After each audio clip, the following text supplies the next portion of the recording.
and irony, just like animal farm. Justice mean inequity, so who go say the truth? Who go say the truth? Christian can say silence, Islamic leaders silence, kings and queens silence, traditional leaders silence. So who go say the truth? We are the workers of the call. Now by area, why no better? We are the workers of the call. One guy's out here, why no better? Who go say the truth?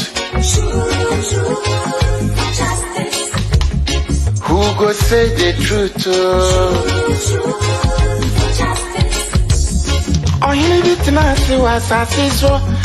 Now your friend on an iron come at them. Only papi obeka nice and yeah. So I want one bet you two. Everybody was afraid. And until I learned to my quantity again, once my board dumping one and I cheat.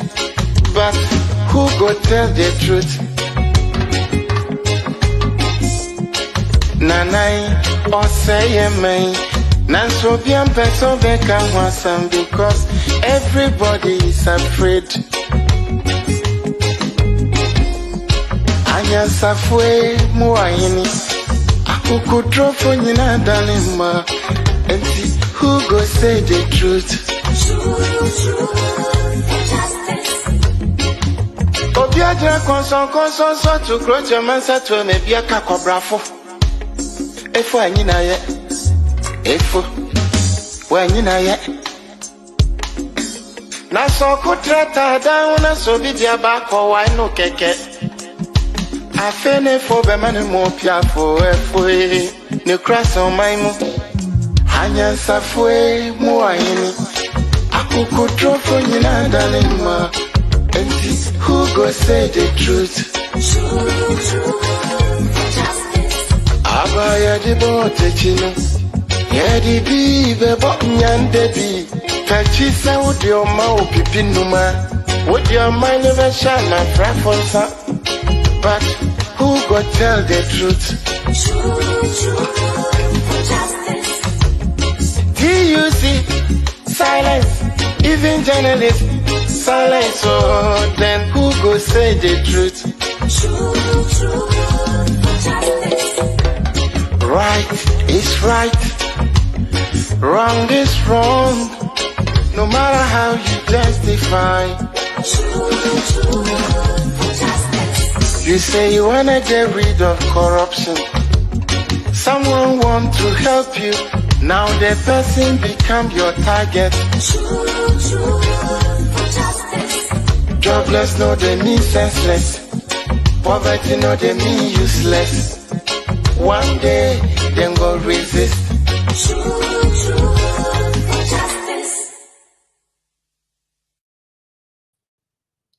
Hello, good evening, and welcome to your most authoritative and your most exciting socio-political talk show, which airs this and every evening, live on Today Ghana News TV, on all your social media networks, also live on Sakina Information Center in Tatali in Northern Region or Northern Ghana, also live in Hin FM 93.7 FM in Atwe Himai in the Eastern Region, and also live on the King's Radio in Accra as MyView show. And here, every Monday evening, we bring you the best social and political discussion pertaining to the most important and relevant issues there are to discuss. And this evening is no different. This evening, we bring you yet another exciting topic with the most topical issue or the most burning issue, as it were, right now in Ghana. And that has to do with the aftermath of the Akosombo Dam spillage and the matters arising. And today, if you are watching us or if you are listening to us, you are going to we are going to welcome a very important and a very special guest. In fact, I must say a surprise guest, a guest you probably were not expecting, but who we have managed to bring to you today. But before we go back to our guest, let's take a look at the Akosombo Dam, a dam whose construction in the 1960s was saddled with a lot of controversy as to whether it was needed or not. But a dam that has served Ghana for decades. For decades, it was the most important source of power, fueling the industrial and the industrial agenda of Ghana, as well as serving Ghanaians in their homes.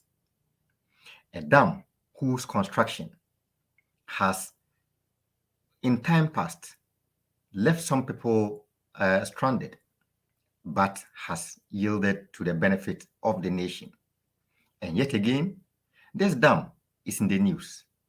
Well, this time, probably not for all the good reasons, but through no fault of the dam itself. Could it be the fault of nature? Could it be the fault of those manning it or humans? This and many other questions are the issues that we have to unravel today. And as usual, we don't have the answers, but we know the people who have the answers. And today, we are going to be joined by a guest who always have his eyes and have his ears on the ground, and who is knowledgeable in everything current and everything political and everything social, as far as matters concerning Ghana are concerned. We are joined today by none other than sometimes the host of this show, Dr. Jerome Kwan. He is our guest for today. Dr. Kwan, good evening. Good evening, my brother Albert, and I hope you are doing well. I am doing well by grace. We hope you're also doing well. We're also doing well, except that we are still struggling under the hardships of His Excellency Nana Akufo-Addo and his people. But we hope that very soon we'll come out of it. Yes, hope is usually what keeps us alive, and it is what we need to rely on, especially in our times of difficulties like this. Before we go into the show proper, how does it feel to sit on the other side of the table? Oh, on the other side of the table is not an easy position, because everything depends on the man in the seat. And he has to take you around the whole world. You sit there and you're beginning to think, where is he taking you to, and what is he expecting of you? It's not always an easy position, but today I am getting it. Well, and as the man on the seat today, there is something that some viewers have been asking me for some time, and today that we have you, we might as well put the question to you directly.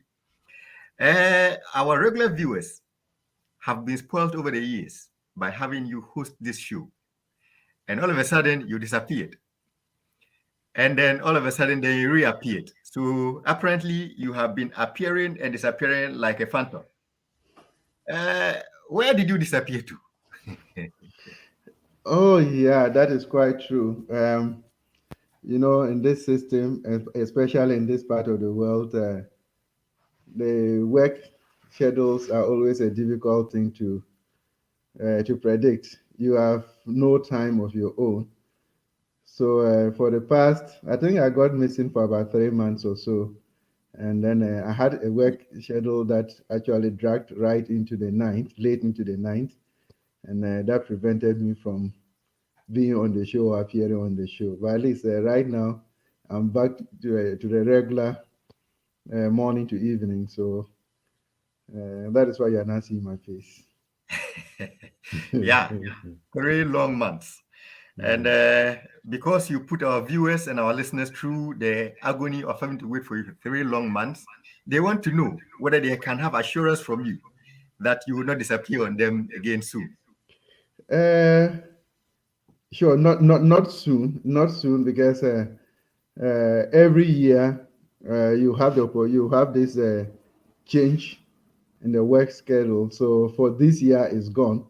And if there's going to be any disappearance, then it might be next year when the schedule might change.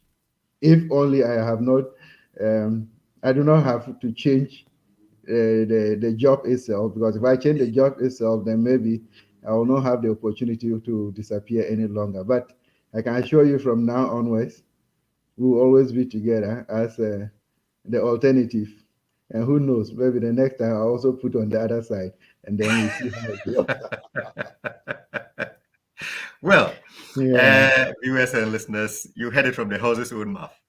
At least he's assured you that for this year, he's not going to disappear. But I cannot guarantee you that next year. So we would enjoy him while we still have him.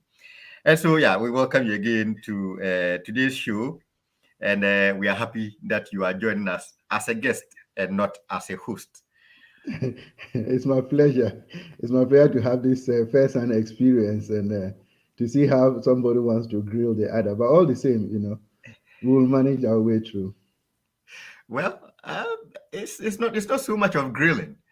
I think those who are being grilled now, and those who are sitting under heat and on tenterhooks, are the people in lower Volta, whose homes, whose businesses, and whose communities have been flooded by water from above. And recently, we're also hearing that even those above are not also safe, because even the dam itself is starting to overflow its banks and affecting the communities upstream.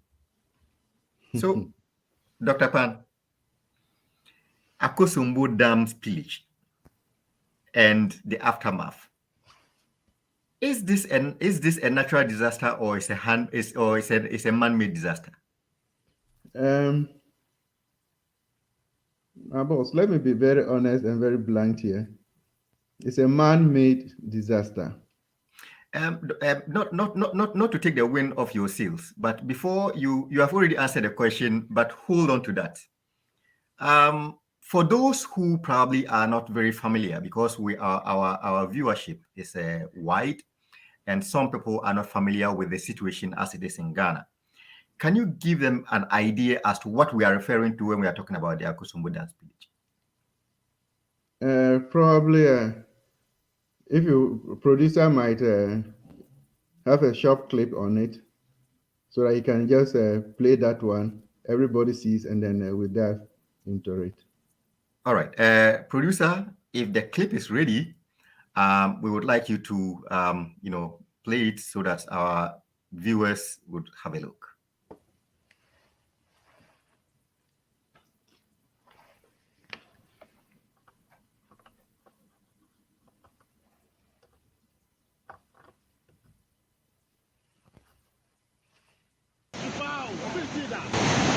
Wow!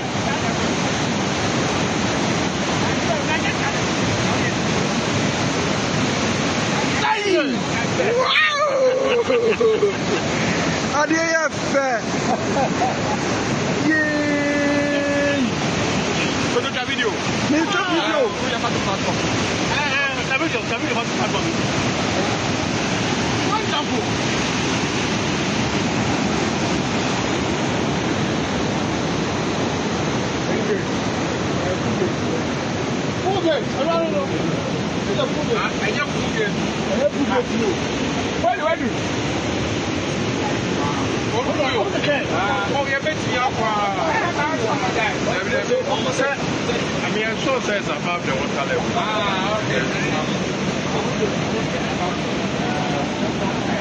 Well, gate normal lifting is on. This is day one.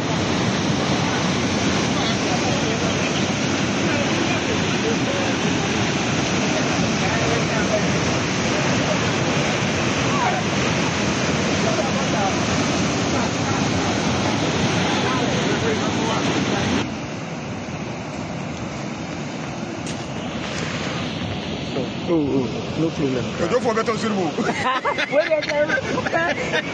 don't know.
Go down for Before you said that, let me see.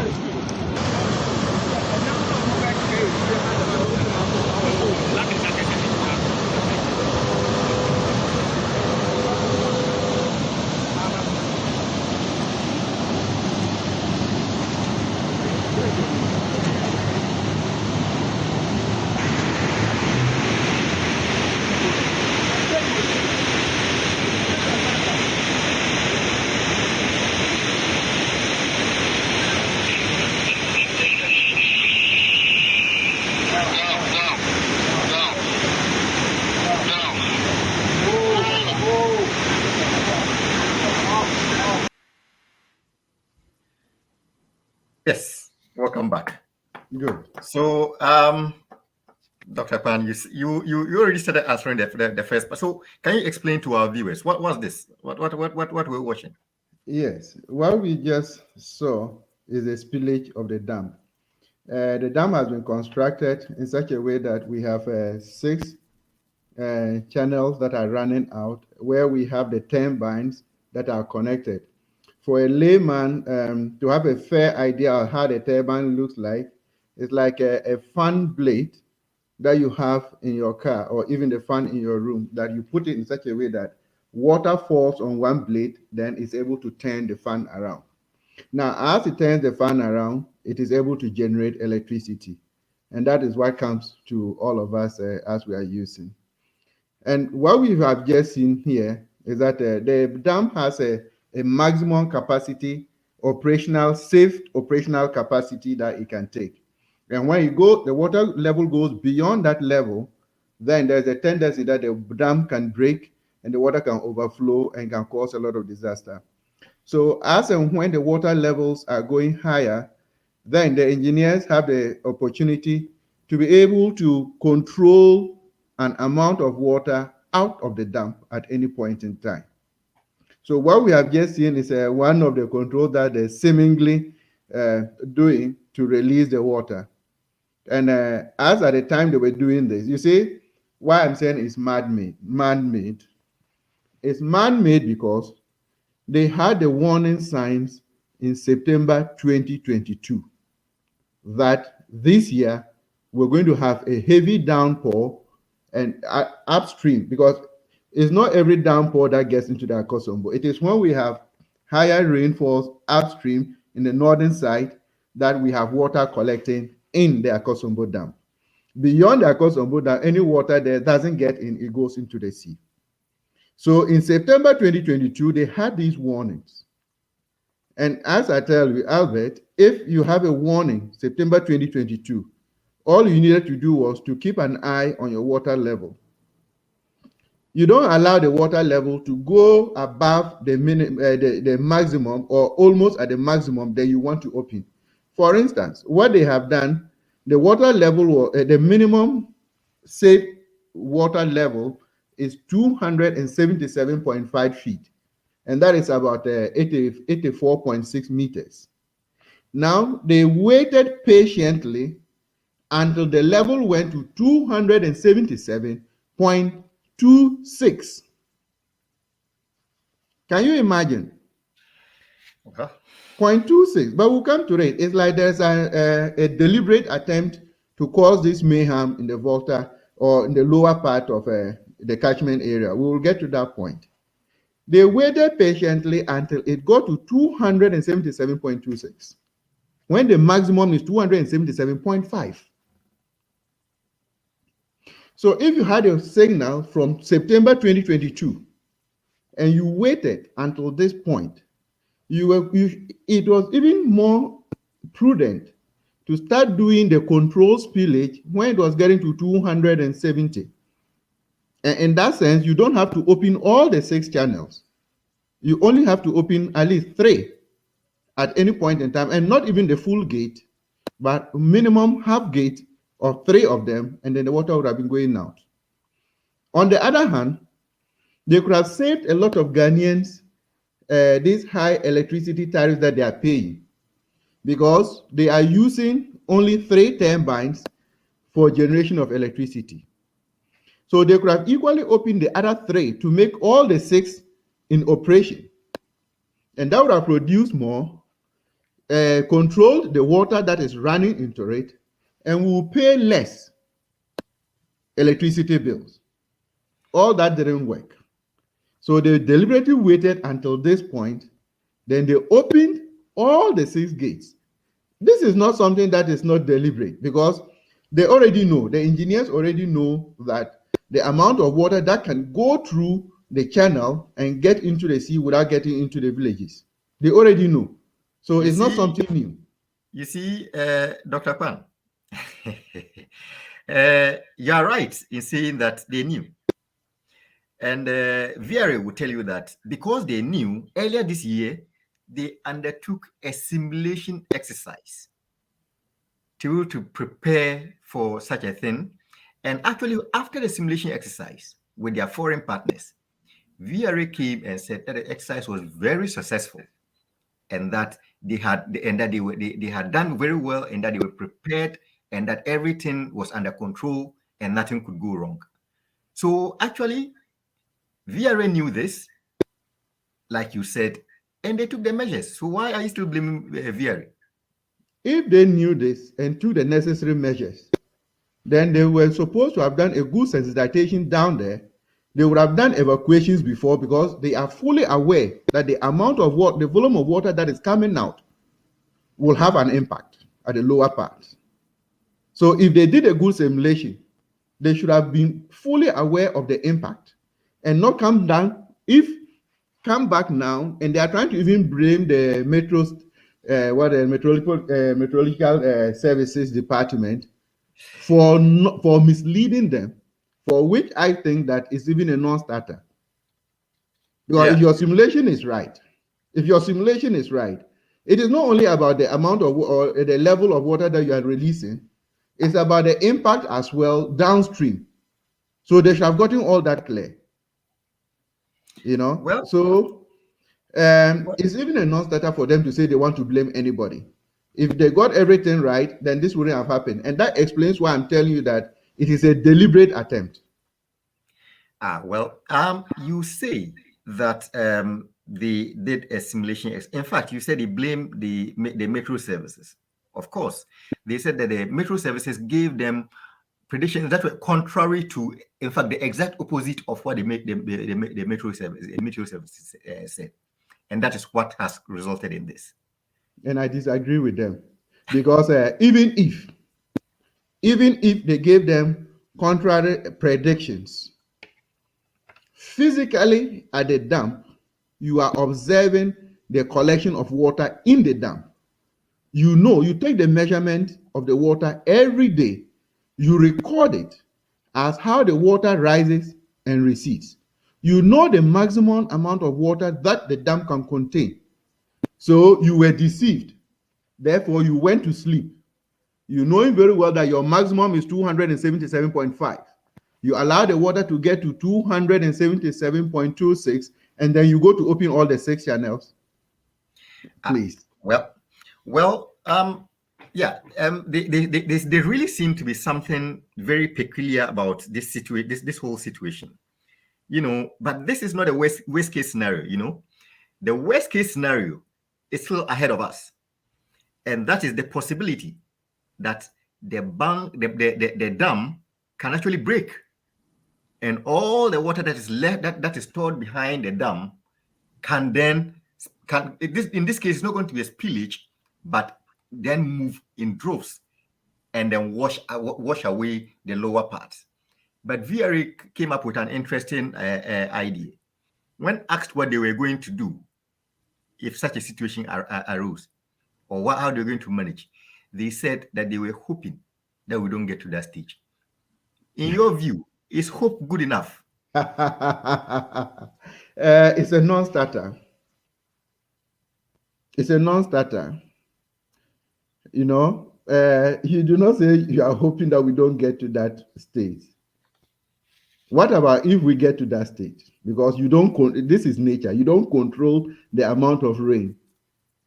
I think the good side of it is that the forecast of the rain pattern is on the lower side of the river or the dam, not in the upper side where we say the catchment area and then the water will run down. I think that is the only thing that might probably save only those in the lower part of the dam. Remember, we are just looking at the impact in the lower part of it. That is Volta region, part of Greater Accra, and part of Eastern region. Don't forget, in the northern region, around Yape area, that part was also flooded. Because it's not only that Kosombo Dam, the Kwan Dam also got a spillage. So as we speak now, all our attention is down this way, but up there, we have not even talked about it yet. So in terms of saying that they are hoping we don't get there, it's not a mindset of a true engineer. Not at all.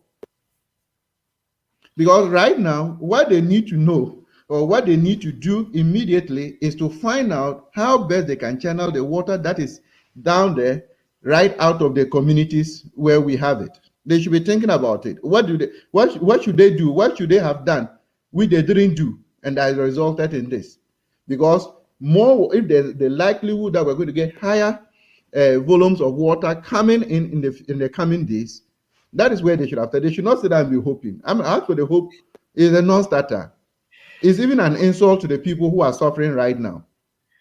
Well, as they say, hope in itself, hope is not a plan, and one can never plan based on hope. But one needs to always put concrete steps in place. And as one of my lecturers used to say when I was doing my master program, that they are natural hazards, but disasters, as to whether they become disasters, depends on the human beings and how they react to that. So we are going to come to a reaction shortly.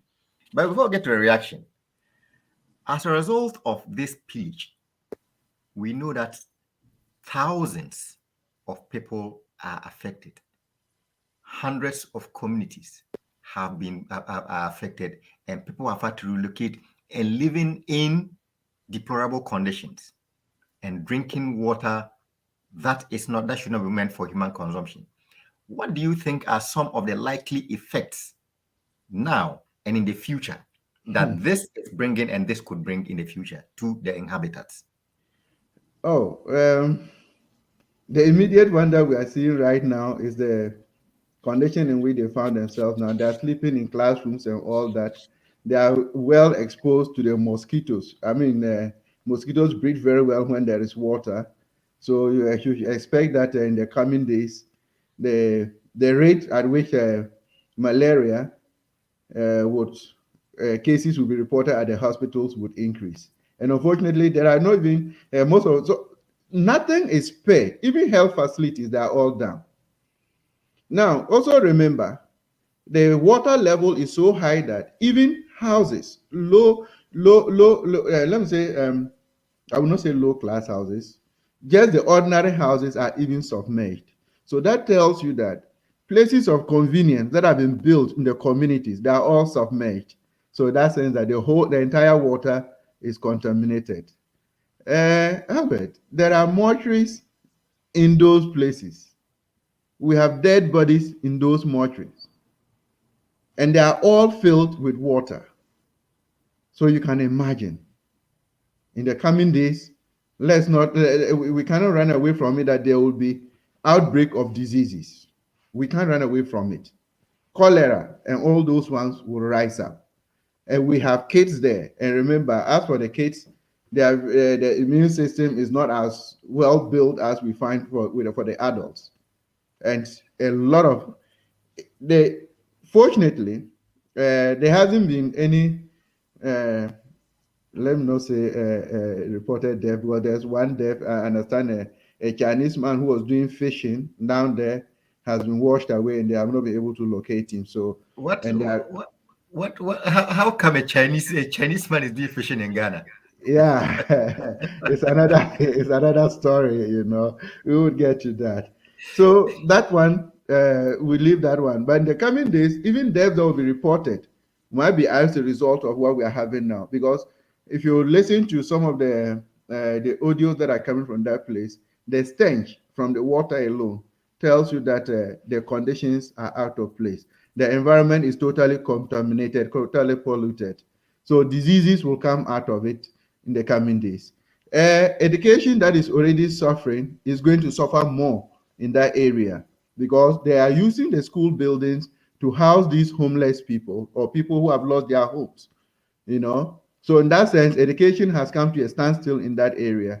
Their kids will not go to school. Remember, they are going to write the same exams with their friends who are in the other regions that are not affected. There is not going to be any excuse.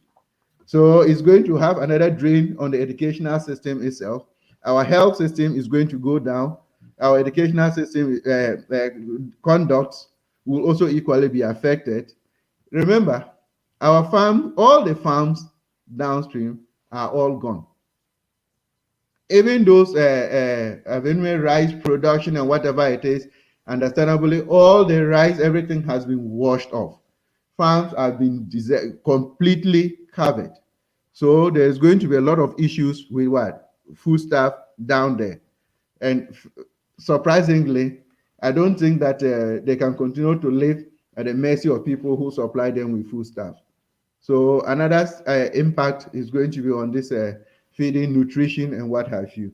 So in the coming days, it's not going to be an easy thing. What we have just seen that people see the videos, people see, even to come out, you have to be in a boat and cross, then you are at the level of the roof of a building.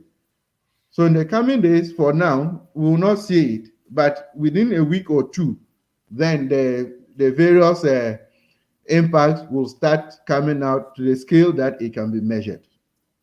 Well, you said we cannot see the impact now, and that the effects and the impact probably would manifest in the near future. But of course, the extent to which they manifest themselves will depend on the interventions or what is being done right now about the situation. Let's leave the government aside for now, but let's look at the state institutions. What do you make of the responses of the state institutions that are mandated to do this kind of work at this particular point in time? Be it NADMO or whoever. Yeah, maybe we have to start from NADMO because that is the first point of call when disaster strikes. And believe you me, the NADMO people are on the ground, and the best they are doing is just to know the number of people who have been displaced, number of farms, and the rest. But ask the question is, what have they got to give to the people to as a sign of relief at this material moment? And is zero. And you want to look at it from that point, it is the government intervention. Government is here to get there, they're here to ascertain the total number so that to enable them bring this and bring that and what have you. They don't have things in their warehouses.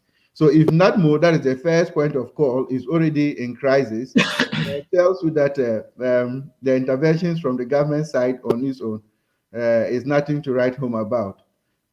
Even the VRA, the most the most funny or the most saddest part, As of yesterday, I was reading, is that they have provided some amenities and mobile toilets. That is what the VRA has provided for now. I thought we would have read that, oh, they have put up temporary structures and putting the people in there and all that. No, the mobile toilets, they have sent in some mattresses. You give me a mattress at this time to go and sleep where? I don't even have a house. You are giving me a mattress to go and sleep where? At least if they have put themselves together to put some temporary structures, then you provide them with the mattresses. That will be a bit comforting for them. Then you can go and add your mobile toilets so that they can use them.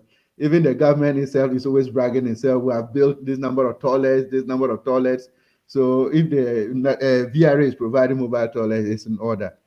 That is the point now. If you look at it, beyond NADMO, which is the arm of government responsible for disasters, beyond it, it is the individuals who are even more concerned, the members of parliament from that area, the opposition and the rest, because if you listen to even, we'll get to the statement from His Excellency the President, but these are the people who are rather on the ground providing food stuff and all that for the people. So far, I have not read where NADMO has provided food stuff left and right.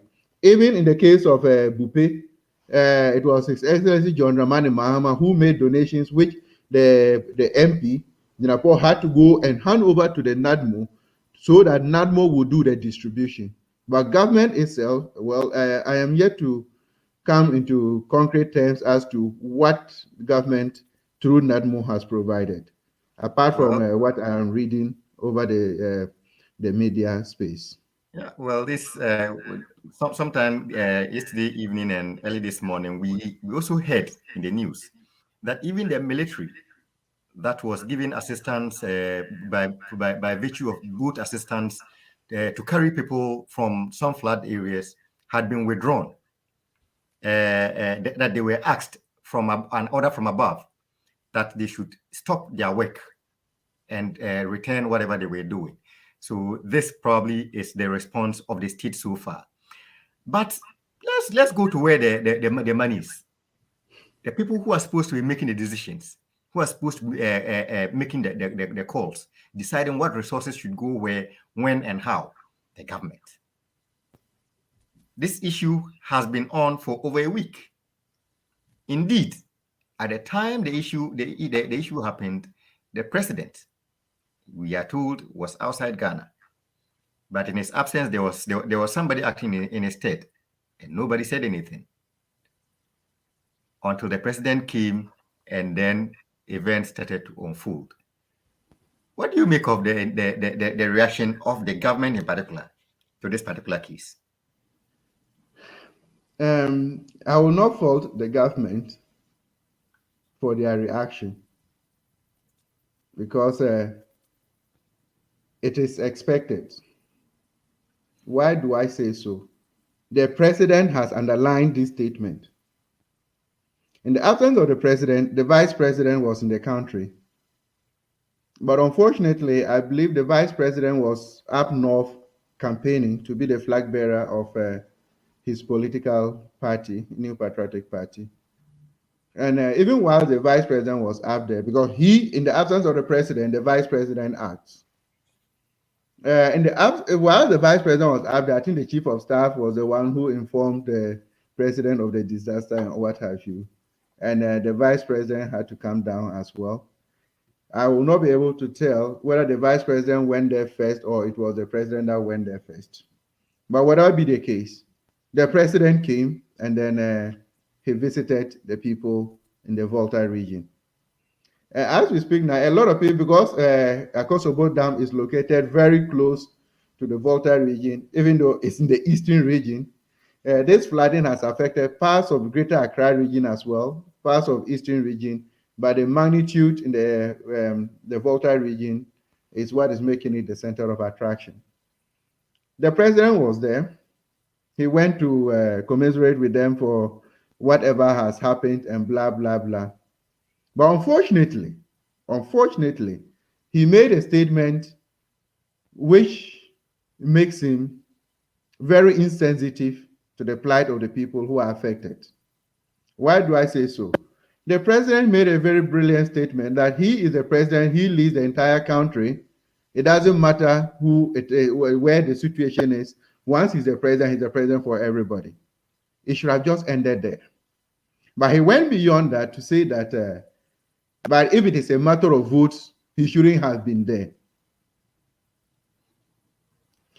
Which at that point, the flood that occurred, especially in the Volta region, affected everybody. In those communities, there are MPP members, there are NDC members, there are CPP members, there are MPP constituency executives, there are MPP branch executives in those communities. And the water did not select the homes of NDC members and left that of MPP. But for a president to go and make such a statement, then you realize that the president himself has shown that he is very insensitive to the plight of the people who are affected by this spillage. But it's not surprising, my brother. It is not surprising. The president has always been the first person to tweet when there is disaster in any other country. And be it France, America, the president is always the first person. But when it comes to his own country, where he's leading the people, have you seen any tweet from the president on this issue? No, there hasn't been anything. So it tells you that what the president said, it means that the entire government has a different eye for the people in the Volta region because they don't get votes from the Volta region. But believe you me, the MPP has never scored zero in Volta region. Even to the extent that they have an MP for the Hohoi constituency is an MPP MP, not NDC. So why would the president go down to that level? So don't bother yourself. It just tells you that the president, who is the head of the government, makes this statement and says that they are going to provide everything that will make the people feel a bit comfortable. Until now, we are not seeing anything from the central government. Only tells you that the president is doing lip service. Where we sit, look, very simple. I talked about the president tweeting for the other countries. Even his excellent, the vice president. The vice president, just when was it? I think 2017. 2017, we had these flood issues in Sierra Leone. The vice president made a donation of $1 million to the people of Sierra Leone. Today, we have the same disaster in Ghana, where he is the vice president. And the disaster runs across 3 different regions, over 10 different districts. And as of now, we have 31,000, that is estimated, people who are displaced. The vice president has made a donation of $13,000 to the Volta region, but it's understandably so because his boss has even said that they don't get votes from the Volta region. So why should they concentrate trying to help these people out of it? But it is sickening. In any case, you collect taxes from those same people for the development of the country. So it is the taxpayers' money you are using to put them back in a very good state. At the end of it all, you go back and collect it. But Dr. Pant, are you not jumping the gun? Are you not jumping the gun? Because there have been widespread calls on the government to declare a state of emergency in the affected areas, so as to allow the situation for international organizations and aid organizations and our international partners to come and offer help. But the government have not given into this demand. Instead, the government said that they have formed an interministerial committee to look into the situation and to handle the situation. So are you not jumping the gun? Probably the government has a very comprehensive plan that they have worked on and they are working on, that they intend to come and roll out such that they do not need intervention from anybody and they can solve this thing once they start rolling it out. Albert, today I'm sleeping in a classroom. The mosquitoes are feasting on me. You want me to continue to till I get malaria, then I go to the hospital, because this interministerial committee that they have formed, they will have to sit down there probably 2-3 days in a conference to think of what they want to achieve before they go down to the ground to now go and study the situation and see how best, where that they can come in as intervention for the people down there. So by the time that this interministerial committee has sat down to plan this, to go there and return to do what will I say, a feedback and put their recommendations together, a month is over. By which time, if I have malaria and go to the hospital, I cannot do it in Volta region as of now, because the community in which I find myself, all the hospitals are submerged. By the time I travel to probably the nearest, which is in the greater Accra region, it would have been a different case and would have been a dead body. So what would be the essence of a government's intervention? And government declaring state of emergency is the wisest thing that they could have just done, and the simplest thing. Because as we speak now, they don't even know how they are going to, what they need to take to that place. They don't have what it takes to take to send there. And if we are going by the statement of the president, His Excellency Nana Akufo-Addo, talking about votes at that material moment, it tells you that they are going to take a deliberate action to delay everything and punish these people. Look, let's not rule out where I sit as people who deal with good governance, where we sit. Let's not rule out that even this water is a deliberate thing to ensure that once they don't get votes there, these people, a lot of them will not be in position to vote in the next elections. Why do I say so? Everything, houses are submerged. If your voter ID card, if you're not a guy with your voter ID card in your wallet, in your purse, and it's in that place, can you trace it? You can't trace it.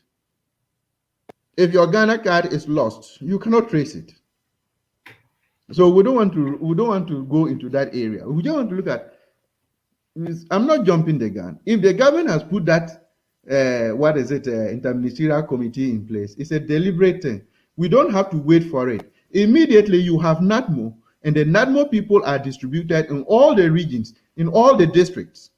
So they should be able to tell you immediately what is necessary. And then government should be able to procure those things to go and give to the people, and not to wait. The ministerial committee will sit together, come out with what they need to do, because the government gives them their terms of reference. Then they go down to the area to study the ground and see what is needed, come back, recompile, present their recommendations to government. Then government provides funds. If government tells you they have no funds as at that material moment, they will have to wait and source for the funds somewhere, which is easier.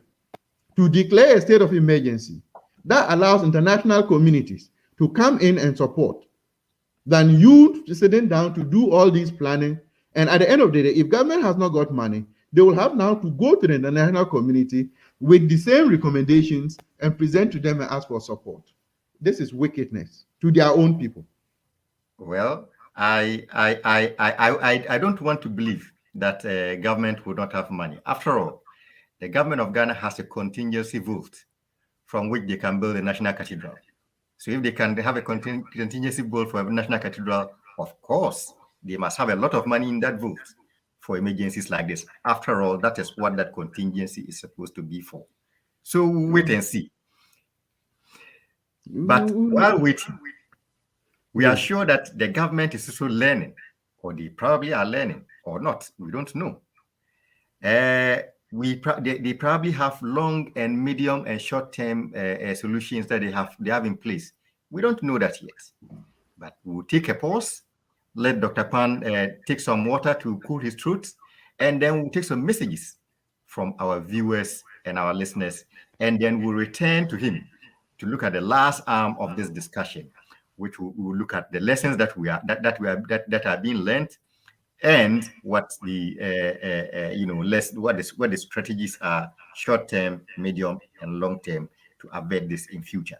So let's take some messages from our viewers, and then we'll come back to Dr. Pan. So, as usual, viewers and our listeners have, as usual, sent us their messages and their thoughts, and we would read them out, read some of them out at the moment. Okay, so Mavis Boating says, very pathetic indeed. In another jurisdiction or in a civilized world, the government would have declared a state of emergency, but we have an incompetent person as our president. Well, we are hoping that very soon they would take some action. Patience Daku says, good evening, watching from Hamburg, Germany. Good evening, Patience, and thank you again for doing the viewing all the way from Hamburg. Ghana Ahimfie says, watching and listening from Bususu in Fantiakwa district. I think, okay. Then Kwame Ivu says the VRA and the government is lying to save their shameful act. They only did what they did because they don't want people to vote in 2024, because MPP of themselves have lost their voter ID cards. Okay, yeah, that's true. If people are losing their voter ID card, it will not be only NDC people. It would be everyone. Jaframa TV, you say we are also streaming your program live on Rara in Oti region. Yes, okay. Thank you very much, Jaframa TV, for doing the streaming, and thank you to all your viewers and your listeners for doing the viewing and the listening. Nata Fremu says, greetings from Tatali, Northern Ghana, and from Sakina Information Center. Good evening, Nata Fremu, and good evening to all our listeners all the way in Tatali who do the listening every week. Robert Kimpe says, you are watching from Paris, France. MPP government is very insensitive to the people of the Volta region. Of course, this is at least any government could have done more to have saved the situation and not allow people to go through the dehumanizing situation and conditions that they find themselves.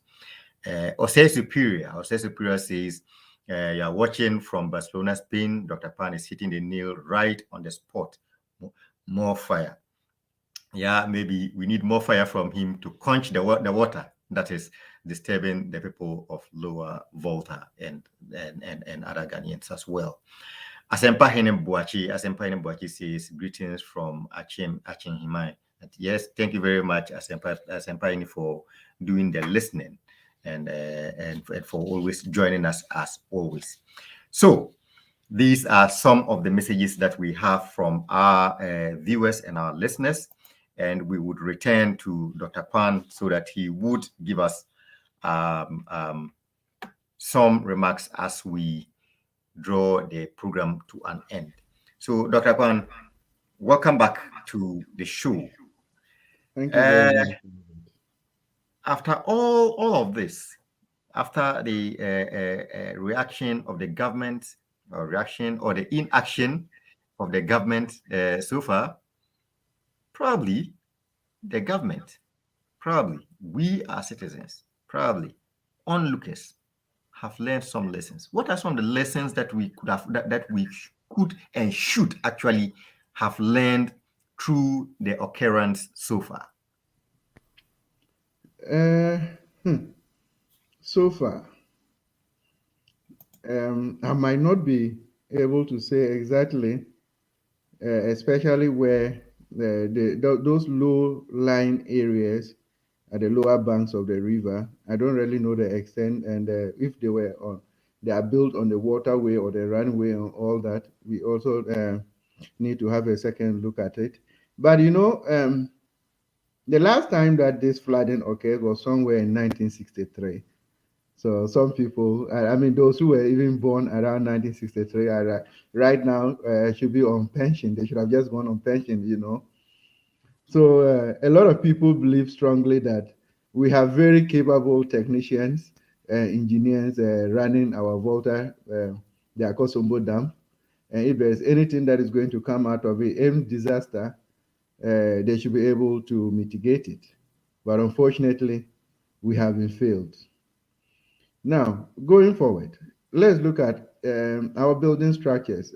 Do we really take a lot of advice from where we need to be? If people have been asked to relocate, do we relocate? There is, the spillage that usually occurs with the Barre Dam in Burkina Faso are usually affect the people in the Upper East region. And very often people are asked to relocate to higher areas. Some say they will not move because their ancestors and blah, blah, blah, blah. But now lives get lost every day. Farm products get lost every day. We come back, we settle them, then they stay there, and then the next year it happens. So we also have to check if you are told that there is danger ahead, you need to also move on. To the people downstream of the Volta, the Akosombo Dam, I do not know the level of sensitization that the workers from the VRA did in those low community areas. And in any case, what was the study that the VRA engineers did down there, considering the fact that they did a simulation exercise? When they did a simulation, what kind of simulation did they do? Was it just about the amount of water that is running out or the level, and then calculating to see what amount that can be spilled at any point in time before the level gets to the maximum state? If not, what did they do downstream? Now the engineers, this is their responsibility. They need to go downstream and then find out what we need to do right there. Do we always have to wait?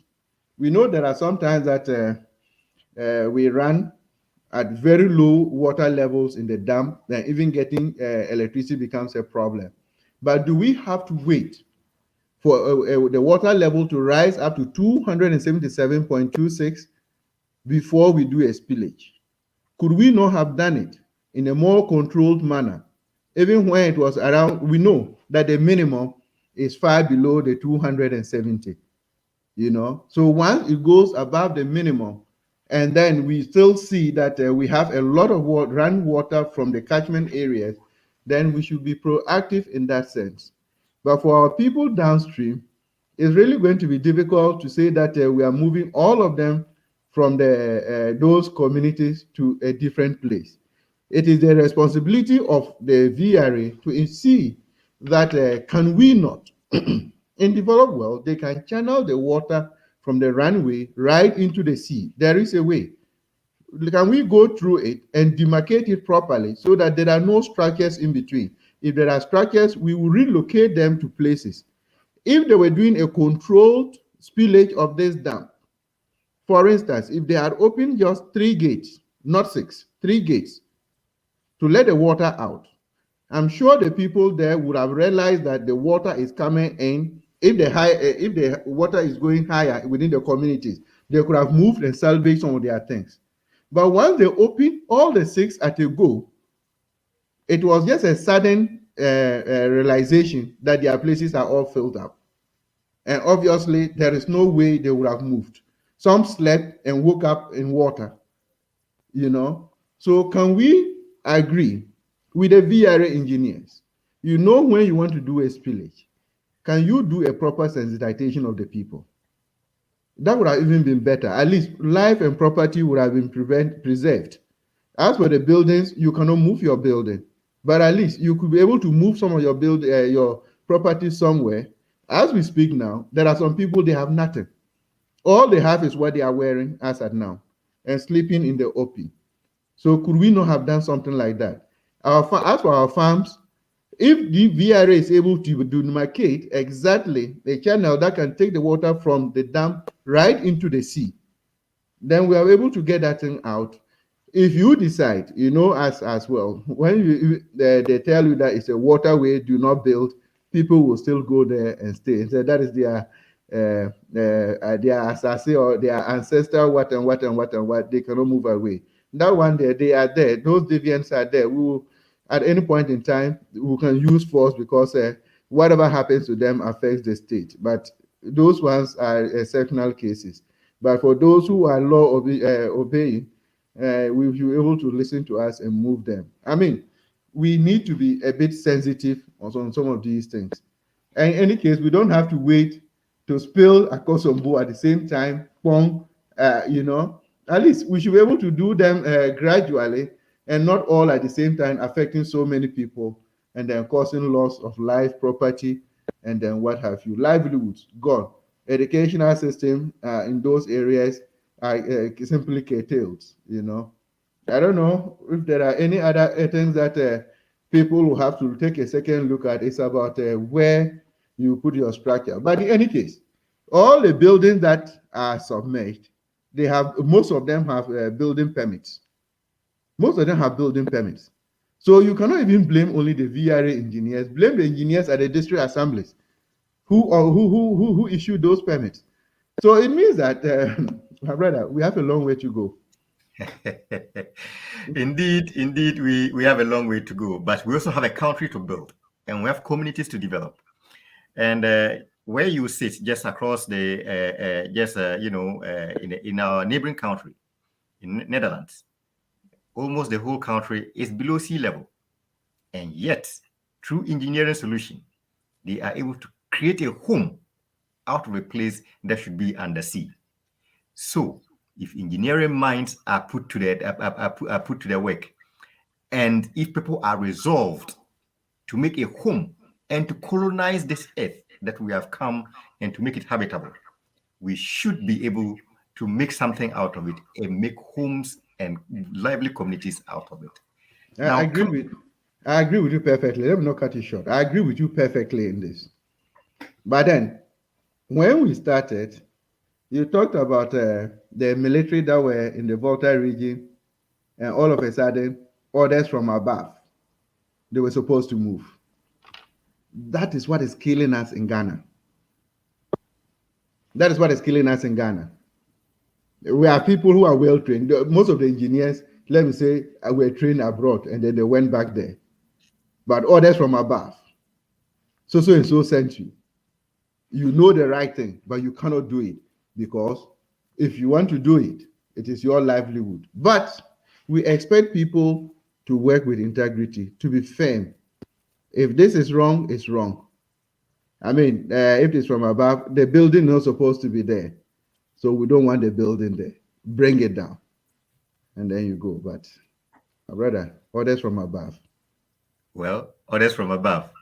And my orders from above is that my time is due and that this program would have to come to an end at some point, irrespective of how much we are enjoying the show.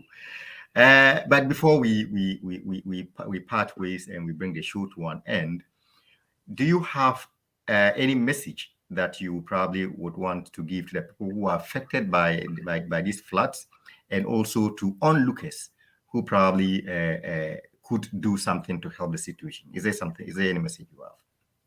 Sure. To the people who are affected, definitely. This is something that has been unplanned. Even the country has been plunged into hardship by the current administration. And in addition to what you are going through now, it means the hardship has even tripled for you. All the same, you started from nowhere to where you are. Life has been lost, or life has been hard hit by this water. Do not lose hope. Once there is life, there is a way.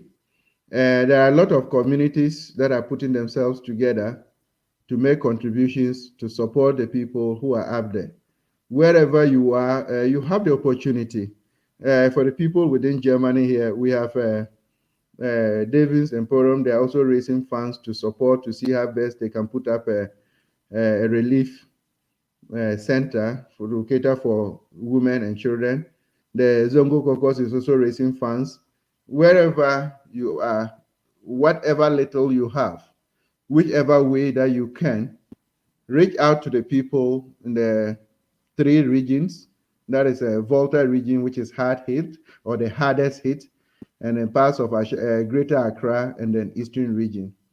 We want you to know that we are far away, but we are with you. In your pain, we are with you. We will do everything possible just to give you comfort until this water resides. It's not going to be an easy thing. The water will not reside within 6 months, I believe so. And so within this period, it's a difficult period. You have no water to drink unless we find you sachet water. So wherever we are and wherever you are, it is time for you to rise up to your call. Take good care of your neighbor so that tomorrow, if anything comes onto you, then it is your responsibility to also receive from them. The little that we have, let's share with them. If you have 2 shirts, give one to a friend who is hard hit within this area, and then tomorrow we will all come back to smile at each other. But wherever it is, whatever it is, please, if there is any way you can support, reach out, whichever community you find yourself, and there are supporting groups that are coming up to find certain things to give to our brothers and sisters who are affected by this pillage. Please reach out and be a generous person, and I'm pretty sure that there will be a reward for you. Once you give out a quote, another quote will come back to you. Once you give out a coin will return to you. Be generous and let's support them. Let's make life a bit comfortable for them, and let them know that in their pain, we sympathize with them. I am very grateful that you have agreed and you look out for all the various opportunities to support the people who are affected by this water spillage. So thank you very much, Mr. Albert Dakia. Thank you very much, Dr. Pan, for joining us today. And on that, call for generosity, we also want to thank you for being generous and magnanimous enough to have shared your time this evening to explain the matters to us, and also to make a clarion call on everybody to try and help as much as possible. Today, it might be the people in the Eastern region, in the Volta region, and the Greater Accra region. Tomorrow, it might be you. Disaster can strike at any time, and it can affect anybody.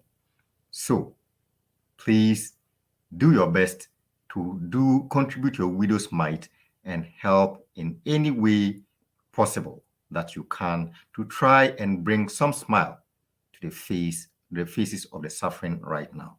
And on this note, we would like to thank our guest for today, Dr. Jerome Pan, for joining us on this show. I would like to thank all our viewers and listeners on all our networks, those who joined us on all our social media networks as Today Ghana News TV, also to our listeners on Sakina Information Center in Tatali, and also to our listeners on High FM 93.7 in Achimhimai in the Eastern region, and also on the King's radio station in Accra.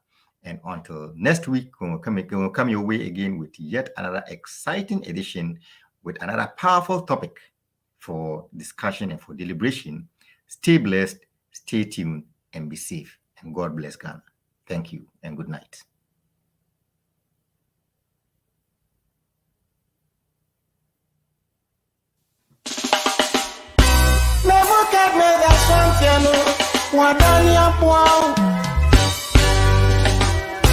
Ya kana se wantia ya jao ewen ya betro mampam oso ntie so dogo binwa bem mampam oso ntie nani amuka nyina guna swati mu beswara mampam oso ntie mu beswara Mampam, also until once upon a time, animal called Mampam.